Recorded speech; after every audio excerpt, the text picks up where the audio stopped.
Pilkada Jawa Tengah, siapa yang akan menang? Kita tahu bahwa Pilkada Jawa Tengah bukan sekedar kontestasi politik untuk memenangkan perebutan kursi gubernur dan wakil gubernur.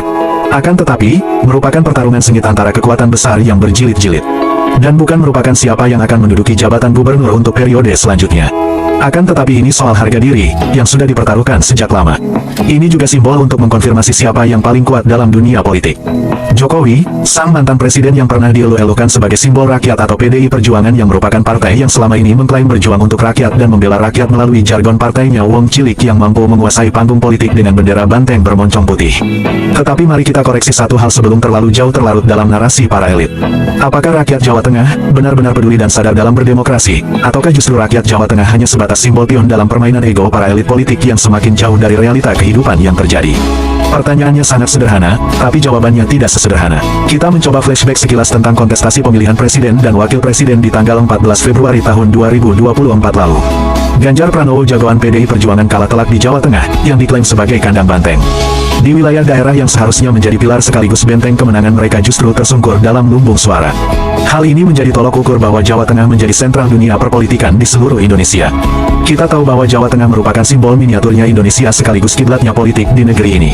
Pada pemilu presiden 2024 jumlah pemilih terdaftar di Jawa Tengah mencapai 28.289.413 meski jumlah ini lebih sedikit dari jumlah pemilih terdaftar di Jawa Timur 31.402.838 dan di daerah Jawa Barat mencapai 35.714.901. Namun Jawa Tengah mempunyai kekuatan magnet yang mampu menyerap keterikatan daerah-daerah lainnya untuk terpengaruh dalam sebuah elektoral politik secara nasional. Terbukti bahwa pada perolehan suara Pilpres 2024 kemarin bahwa Jawa Tengah dikuasai oleh paslon Prabowo Gibran dengan perolehan suara 12.096.454 atau 53,08%, diikuti Jawa Timur 16.716.603 atau 65,19%, dan Jawa Barat 16.805.854 atau 58,50%.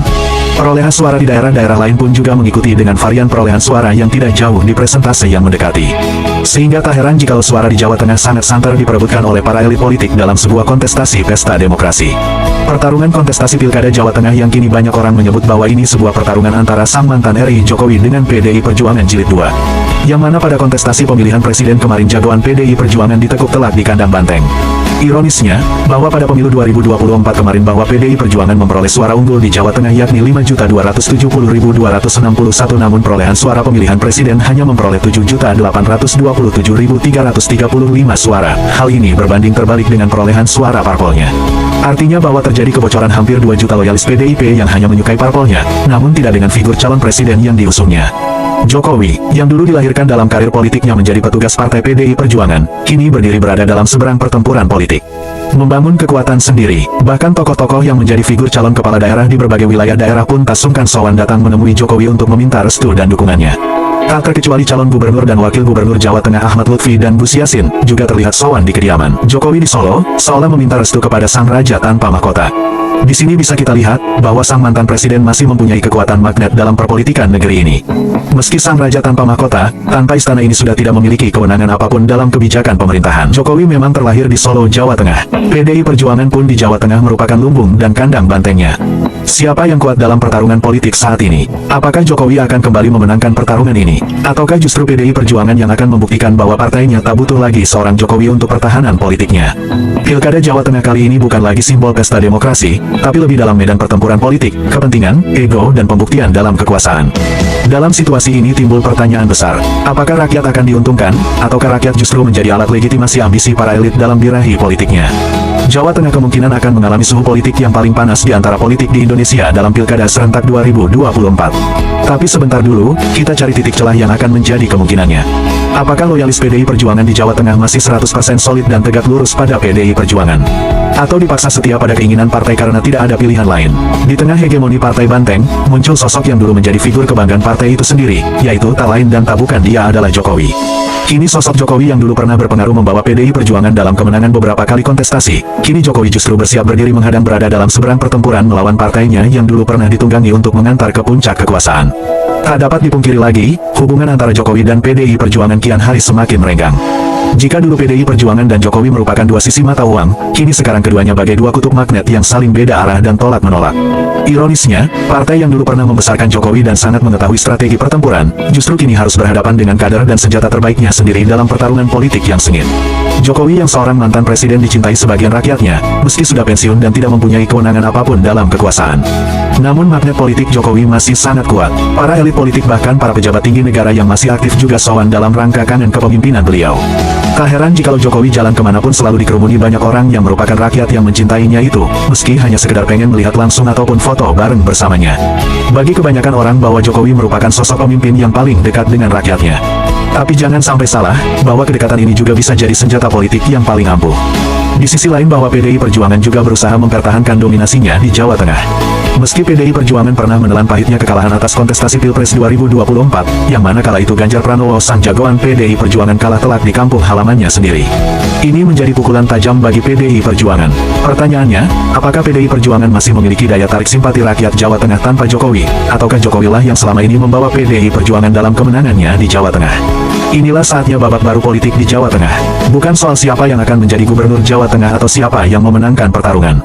Akan tetapi sebuah pembuktian siapa yang lebih besar kekuatannya, Jokowi atau PDI Perjuangan.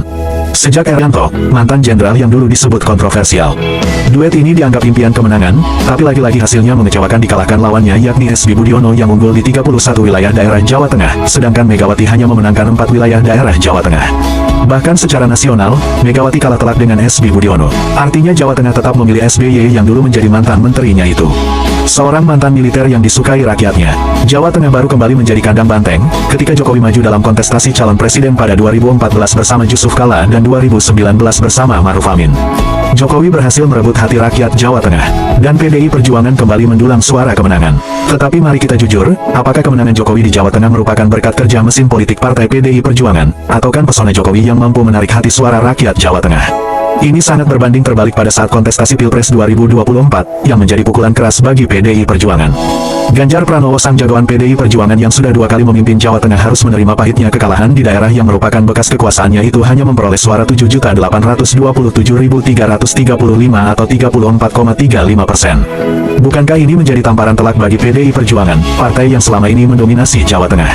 Yang harusnya menang tapi harus menerima kenyataan pahit, yang pengaruhnya mulai memudar. Jokowi memulai karirnya di Solo, Jawa Tengah, sebuah kota kecil yang tidak pernah diperhitungkan keberadaannya dalam peta politik nasional. Tapi siapa sangka, dari kota inilah yang kala itu terlahir seorang Jokowi yang berhasil memimpin sebagai presiden dalam 2 periode.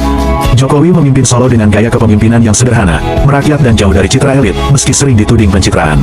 Inilah yang membuat Jokowi berbeda dengan para elit lainnya. Kakak itu Jokowi memenangkan hati rakyat dengan perolehan suara fantastis. Selanjutnya Jokowi berangkat ke Jakarta untuk menjadi gubernur DKI Jakarta pada 2014 dengan gaya populis yang sama. Tapi jangan terkecoh dengan kesederhanaannya, bahwa Jokowi juga merupakan tokoh politikus yang cerdas. Beliau pandai memanfaatkan momentum dan membangun citra politiknya. Ketika Jokowi menjabat sebagai presiden, PDI Perjuangan sangat diuntungkan secara besar-besaran. Partai itu kembali mendominasi terutama di Jawa Tengah. Kader PDI Perjuangan juga memperoleh jabatan strategi di pemerintahan Jokowi selama 10 tahun. Namun hubungan Jokowi dan PDI Perjuangan mulai merenggang ketika Jokowi membangun basis politiknya sendiri. Hal ini ditandai pada saat anak sulungnya Gibran Rakabuming Raka dipinang Prabowo menjadi calon wakil presiden di kontestasi Pilpres 2024. Kini Jokowi bukan lagi petugas partai PDI Perjuangan, melainkan figur yang berdiri secara independen yang memiliki kekuatan politik secara sendiri. Setelah Jokowi pensiun dari jabatan presiden, kini Jokowi pulang ke Solo, di kampung halamannya. Tapi jangan salah ya, ini bukan sekedar pulang kampung dari tanah perantauan. Bagi banyak pengamatan politik, ini merupakan bentuk strategi dalam relevansinya dengan kembali ke basis masa pendukungnya. Jokowi menunjukkan masih mempunyai kekuatan dan pengaruh besar terutama di Jawa Tengah. Pilkada Jawa Tengah 2024 bukan sekadar pemilihan gubernur dan wakil gubernur. Ini merupakan ajang pembuktian siapa yang paling besar, Jokowi atau PDI Perjuangan. Ahmad Lutfi dan Tas Yassin akan bertarung melawan Andika Perkasa dan Hendrar untuk memperebutkan suara rakyat. Tapi pertanyaannya, siapa yang benar-benar peduli atas nasib rakyat? Ahmad Lutfi dan Tas Yassin yang merupakan jagoan Jokowi yang keduanya terlihat sowan ke kediaman Jokowi di Solo. Sebuah langkah yang secara terang-terangan menunjukkan bentuk afiliasi politiknya. Tapi apakah mereka benar-benar memiliki visi, misi dan memperjuangkan nasib rakyat Jawa Tengah? Atau kan hanya memperjuangkan nasib karir politik dirinya sendiri dengan mengandalkan pengaruh Jokowi? Sementara PDI Perjuangan dengan jagoannya Andika Perkasa dan Hendrar harus bekerja ekstra keras untuk meyakinkan rakyat Jawa Tengah bahwa mereka masih relevan. Ironi terbesar di sini adalah rakyat Jawa Tengah terjebak dalam perang dingin para elit politik. Pilkada ini bukan siapa yang paling pantas dan mampu memimpin, tetapi tentang siapa yang paling kuat. Jokowi atau PDI Perjuangan.